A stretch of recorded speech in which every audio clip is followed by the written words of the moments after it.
ओम।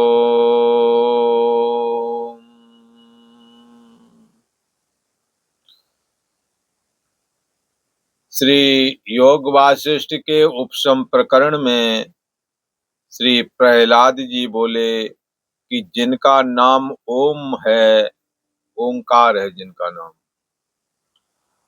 और जिनका नाम ओंकार है वह विकार से रहित ब्रह्म मैं हूँ। ओंकारे वेदम सर्वम, श्रुति वचन है ओंकारे वेदम सर्वम, सब कुछ ओंकार ही है, ऐसा समझना चाहिए। ये सारा जगत ओंकार का व्याख्यान है। जिसका नाम ओम है, कौन सा नाम है ये? सगुण परमात्मा का, सगुण निराकार परमात्मा का नाम क्या है? ओम। वह कैसा है? विकार से रहित ब्रह्म है। वह विकार से रहित, उसे पता है कि हमारी औपाधिक ये कल्पना मात्र है, शुद्ध सच्चिदानंद ब्रह्म सर्वाधार सर्व का अधिष्ठान मैं हूं।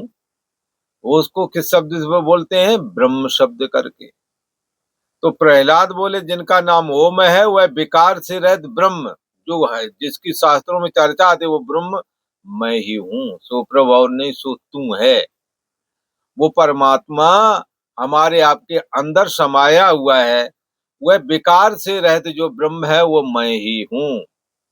किसी ने कहा, अब प्रहलाद जी ने कहा विकार से रहित ब्रह्म मैं हूँ, तो शरीर के लिए कहा है क्या? तो कहे नहीं, शरीर के लिए नहीं कहा, मन बुद्धि के लिए कहा। नहीं, यो बुद्धि परतस्तु सा, जो बुद्धि से भी परे है, जो ज्ञान मात्र है, उसके लिए कहा, ना कि अपने शरीरों के लिए कह दिया हो, ऐसा नहीं है। तो जो ब्रह्म है उसी को ब्रह्म मैं हूं ऐसा कहा है। और सबकी गठरी लाल है, कोई नहीं कंगाल, गांठ खोल देखत नहीं आबिद भय बेहाल। ये गठरी सबकी लाल है, कर गांठ खोल के जब देखोगे तभी तो पता लगेगा। तो गांठ खोल के देखा तो अंदर वही तत्व समाया है जो ईश्वर में समाया हुआ है। इसलिए ईश्वर कहो जीव कहो, एक ही ब्रह्म रूपी पेड़ पर एक टहनी पर ईश्वर बैठा है तो एक टहनी पर जीव बैठा है। ब्रह्म की बड़ी लहर, ब्रह्म रूप समुद्र की बड़ी लहर ईश्वर है। छोटा बुलबुला ब्रह्म रूप समुद्र में जो है वही जीव कहलाता है। दोनों ही ब्रह्म तत्व के आश्रय में है, चाहे छोटा बुलबुला रूप जीव हो, चाहे बड़ी लहर रूप ईश्वर हो। जैसे समुद्र में बुलबुला और बड़ी लहर दोनों ब्रह्म तत्व के ही आश्रय में फुरते हैं, बाकी अष्टोमात पानी के आश्रय में ही फुरते हैं। छोटी लहर बुलबुला वगैरह ये सब छोटी बड़ी लहरें जितने भी हैं, छोटी लहर बड़ी लहर ईश्वर का दृष्टांत में रखते हैं और छोटी को जीव के रूप में रखते हैं, पर दोनों ही अष्टोमात पानी में ही फुरते हैं। ऐसे ही ब्रह्म तत्व में बड़ी लहर ओंकार रूप है, जिसे सगुण निराकार बोलते हैं, उसका नाम ओम है। ये ईश्वर भाव बड़ी लहर ब्रह्म समुद्र की है। और जीवो हम ये अहम ब्रह्मास्मि में अहम शब्द करके मन बुद्धि और इंद्रियां प्राण जिसकी उपाधि है, ऐसा जो ब्रह्म है, ऐसा जो चेतन है, उसको जीव कहते हैं। जीव में भी शुद्ध ब्रह्म शामिल है, ईश्वर में भी शुद्ध ब्रह्म शामिल है। यहाँ कहते हैं कि ये जो ब्रह्म है वो कैसा है? ओम का रूप है, वो मैं ही हूँ। जो कुछ जगत है, प्रहलाद जी से किसी ने पूछ लिया होगा, भाई ये जगत क्या है? तुम कहते हो मैं ब्रह्म हूँ, तो ये जगत, बोले जो कुछ जगत है वो भी आत्मा ही स्वरूप है। जैसे सपने से जब जागे तो पता लगा सपने का जगत जो यहाँ के जगत की तरह सत्य लग रहा था वो वस्तुतः था ही नहीं। वहां पर यदि कुछ था तो साक्षी ब्रह्म ही था, साक्षी ब्रह्म स्वरूप एक। वहां पेड़ पहाड़ और दिखते थे, स्त्री पुरुष देखते थे, बालक देखते थे और जानवर देखते थे, पर सबकी मैं एक ही मैं थी। और वो क्या थे? बुद्धि देश का साक्षी जो आत्मा, वही सबकी मैं बना हुआ था, पर लगता सबको अलग अलग था। इसीलिए विद्वानों ने, ऋषियों ने ये कहा है, ब्रह्म तत्व तो सब में एक ही है, पर उसके अभिमानी जो है वो बहुत हैं, फुरते रहते हैं, लीन होते रहते हैं। तो यहाँ कहा कि जो है वो ओंकार रूप, ओंकार जिनका नाम है, वह विकार से रहित ब्रह्म, उसको कहते हैं सगुण ब्रह्म। वो ब्रह्म मैं ही हूँ। जो कुछ जगत है, और किसी का जगत हो, जो कुछ जगत की बात कहो तो जगत आत्म स्वरूप ही है, अर्थात ब्रह्म स्वरूप ही है। ब्रह्म में जगत भी हो रहा है। सत्य असत्य से अतीत चैतन्य स्वरूप और सब जीवों के भीतर है। कौन सा? आत्म स्वरूप। आत्म स्वरूप सब जीवों के भीतर में है। आत्मा प्रत्यक है, पराक विषय। पराक का मतलब बाहर, प्रत्यक का मतलब अंदर। तो अंदर में आत्म स्वरूप है और बाहर में विषय स्वरूप। बाहर में विषय है। कौन से विषय हैं? 5 ही विषय हैं, ज्यादा नहीं है। और 5 ही क्रिया के साधन है, उनके भी 5 ही विषय। जैसे शब्द, स्पर्श, रूप, रस, गंध, ये तो ज्ञानेंद्रियों के विषय हैं। और ग्रहण, त्याग, लेन देन, चलना और बोलना, ये कर्मेंद्रियों के विषय हैं। और भीतर वाली इंद्रियां जो मन, बुद्धि, चित्त, अहंकार, तो चित्त का विषय चिंतन, मन का विषय है संकल्प विकल्प, और बुद्धि का विषय है मैंने किया, मैं भोगूंगा, और अहंकार का विषय है अहम अस्मि, मैं हूँ। और मैं कौन हूँ? पढ़ा लिखा हुआ तो बुद्धिजीवी हूँ, धन हुआ तो धन ही हूँ, सुंदर शरीर गठीला है, सुंदर है तो कहते मैं सुंदर हूँ, सुंदरता का अभिमान। उच्च कुलीन का मन, निष्ठ निकृष्ट, जब वर्ण में निकृष्ट घर में हो गया जन्म, जो संस्कार विहीन है तो कहेंगे नीची जाति का। हीनता दौड़ेगी, उत्कृष्ट वाले में अभिमान तो निकृष्टता वाले में हीनता। ये सब उत्कृष्टता और निकृष्टता के अभिमान से रहित होकर के शुद्ध चैतन्य मात्र आत्मा मैं हूं ऐसा धारण करने से हीन भावना और उत्कृष्टता से जो अभिमान उपरता, ये सब नष्ट हो जाते हैं। इसलिए यहाँ कहा कि यह सब आत्म स्वरूप सत्य असत्य से अतीत चैतन्य स्वरूप है और सब जीवों के भीतर में स्थित है। सूर्यादिकों में भी जो प्रकाश है, सूर्य में जो प्रकाश है वो प्रकाश करने की क्षमता आई कहां से? इसलिए न तत्र सूर्यो भाति न चंद्र तारकम नेमा विद्युतो भांति कुतो अयम अग्नि। इस परम ब्रह्म परमात्मा को सूर्य चंद्रमा प्रकाशित नहीं करते, अपितु सूर्य चंद्रमा को भी प्रकाशित करने की शक्ति सामर्थ्य उसी से प्राप्त होती है। किससे?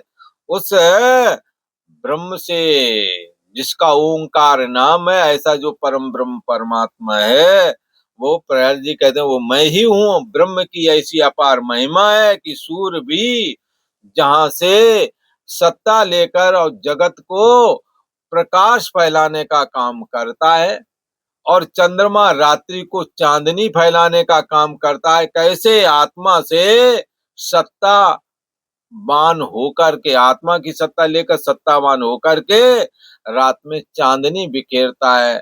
अग्नि भी परम ब्रह्म परमात्मा इस ब्रह्म से सत्ता लेकर के, सत्तावान होकर के, फिर दाहकता की शक्ति अग्नि में और प्रकाश पने की शक्ति इसमें अग्नि में प्रकट हो जाती है। इस सबके पीछे हेतु क्या है? ये चैतन्य स्वरूप, ये जो ब्रह्म है, वही उसी की सत्ता सब में विद्यमान है। अग्नि आदि को उष्ण रूप होकर के वही दिखता है, चंद्रमा में शीतलता उसी की दिखती है। अमृत का श्रवणा, अमृत का श्रवणा मतलब अमृत का टपकना।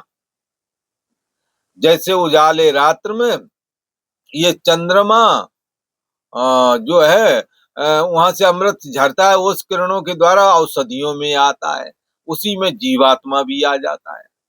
तो यहाँ कहते हैं जीवात्मा भी कुछ समय रहकर परपुष्ट होता है, तो उसे कोई पुरुष खाता है, पुरुष खाता है तो सप्तम धातु वीर बन जाता है शुक्राणु के रूप में।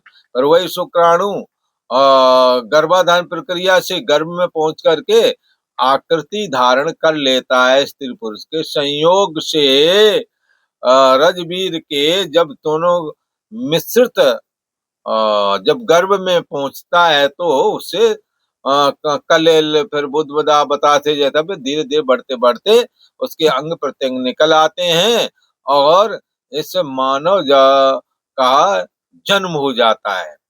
तो यहाँ कहते हैं कि अमृत का श्रवण आत्मा से ही है। अमृत का श्रवण अमृत से सत्तावान होकर के चंद्रमा अमृत टपकाता है औषधियों में। ये कहते हैं चंद्रमा यदि ना हो तो औषधियां पुष्ट नहीं होवेंगी। और इसी प्रकार सूर्य भगवान ना निकले तो फिर जब उजाला ही नहीं होवेगा, जब अंधेरा ही बना रहेगा, सूर्य की किरणें नहीं पड़ेंगे तो कोई फसल नहीं पकने वाली और ना कुछ अन्न होने वाला है। तो यहाँ कहते हैं अग्नि आदि को उष्णता करता वही है, चंद्रमा की शीतलता वही है। इंद्रियों के भोगों का भोक्ता अनुभव रूप भी वही है। इंद्रियों के द्वारा जो हम शब्द सुनते हैं, बोले बड़ा अच्छा बोला है, मानो फूल झड़ते हो, है ना, ऐसा बोलता है तो बहुत सुंदर है। तो इसका अनुभव कौन कर रहा है? इंद्रियों के भोगों का भोक्ता। अब श्रोत्र इंद्रिय के द्वारा सुंदर शब्द का अथवा कटुता वाले शब्द का अनुभव कौन करता है? कटुता वाला शब्द दुखी कर रहा है और प्रशंसा वाला शब्द सुखी कर रहा है। तो ये कान का विषय है। इसी प्रकार घ्राण का, सुगंधी वाला इत्र आदि अच्छे लगते हैं, दुर्गंधी वाली जगह पर नाक सिकोड़ते हैं, ये गंध कहाँ से आ गई। तो सुगंधी और दुर्गंधी को अनुभव करने वाला कौन है? तो कहेंगे नान्योस्त दृष्टा, नान्योस्त श्रोता। श्रोता दृष्टा कोई दूसरा नहीं है, एक साक्षी आत्मा ही सबका दृष्टा श्रोता, सबका वही दृष्टा है, वही जानने हारा है। जैसे हमने ये ऐनक लगा रखी है, इससे छोटे अच्छा बड़े दिख रहे, तो ये नेत्र की शुद्ध दृष्टि तो वो है जो ऐनक से पीछे है, पर हल्के वाले अक्षरों को बड़ा करके ये दिखा देता है। तो ये चीज नेत्र की दृष्टि में कुछ अच्छाई या बुराई शामिल होकर के तब यह ऐसा दिख रहा है। इसी प्रकार आगे और कोई काला पीला नीला चश्मा का और एक लगा तो उस तरह का दिखने लगेगा। ऐसे ही साक्षी आत्मा भी इंद्रियों के भोगों, जिस जिस इंद्रियों को भोग, जिस जिस इंद्रिय के द्वारा भोग किया जाता है उस उसको जानने हारा वही बना रहता है। श्रोत्र के द्वारा शब्द को जानने हारा खाने वाला बनता है और रसना के द्वारा रस जानने वाला, खाने वाला। जानना खाना एक ही बात है। ये पांच मुख सदाशिव के जो बताए हैं ना, ये पांच ज्ञानेंद्रिय तो हैं जो वहां उनके मुख बने हुए हैं। भाई कान के द्वारा हम शब्द खाते हैं और रसना इंद्रिय के द्वारा हम रस खाते हैं, नेत्र के द्वारा रूप खाते हैं और त्वचा के द्वारा स्पर्श खाते हैं और श्रोत्र के शब्द खाते हैं, घ्राण हो गया गंध खाते हैं, त्वचा के द्वारा स्पर्श खाते हैं। तो इस प्रकार से ये पांच विषय, श्रोतम चक्षु स्पर्शनम च रसनम, रसना के द्वारा रस ग्रहण करते हैं, रस को खाते हैं। तो इस प्रकार पांच विषय है, उनका अनुभव करने आ रहा शुद्ध चेतन ब्रह्म वाला ही है। भाव अभाव आपका होना ना होना भी जिसके द्वारा जाना जाता है वही तो अनुभव रूप आत्मा है, वही सबका भोक्ता, इंद्रियों के भोगों का भोक्ता अनुभव रूप करके वही है, वही सबका अनुभव करता है। इस दृष्टि से का भोक्ता है। आप अपने सुंदर सुंदर सुंदर मिठाइयां खा के आए हैं, आप दूसरों को बता रहे हैं, ये बात आपने जब खा रहे तब आप स्वयं जान रहे थे, तो जान रहे तो जानने आ रहा महाभोक्ता कहलाया है।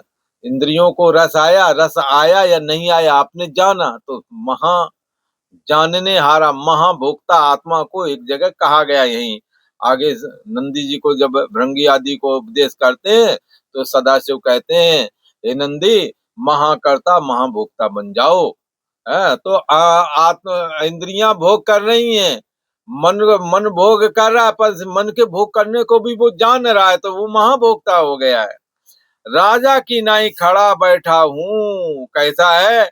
प्रहलाद जी कहते हैं इंद्रियों के भोगों का भोक्ता अनुभव रूप वही है और मैं आत्मा, मैं ब्रह्म प्रहलाद जी कहते हैं हमारे अंदर का जो आत्मा जो ब्रह्म है वो राजा की नाई खड़ा बैठा हूं, तो भी तो मैं कभी जैसे राजा खड़ा है फिर बैठ गया, तो यहाँ कहते हैं कि तो भी मैं कभी नहीं बैठा और चलता हूं, कभी भी बैठना चलना मेरे में नहीं हुआ।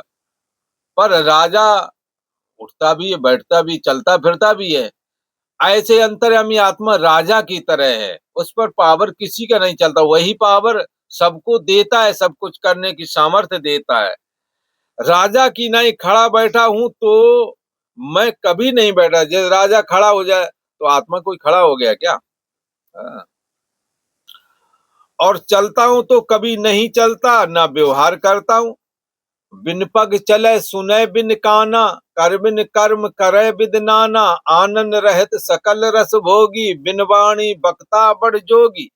बिन पग चले, पैर चलते हैं शरीर से, जानने हारा आत्मा है। आत्मा को जानने आने की कोई जरूरत नहीं है, वो ज्यों का तो अपने आप में स्थित है। तो यहाँ कहते हैं राजा की नाई खड़ा बैठा हूं तो मैं कभी नहीं बैठा और ना कभी चलता हूं। तो कभी नहीं चलने वाला आत्मा कैसे हुआ? क्योंकि चलने को वो जान रहा, चलता तो हाथ ही पैर है। हाँ। तो एक राजा की उपमा दी है, आत्मा रूप राजा। ये राजा उठता बैठता चलता फिरता ये वाला। पर आत्मा रूप राजा कैसा है?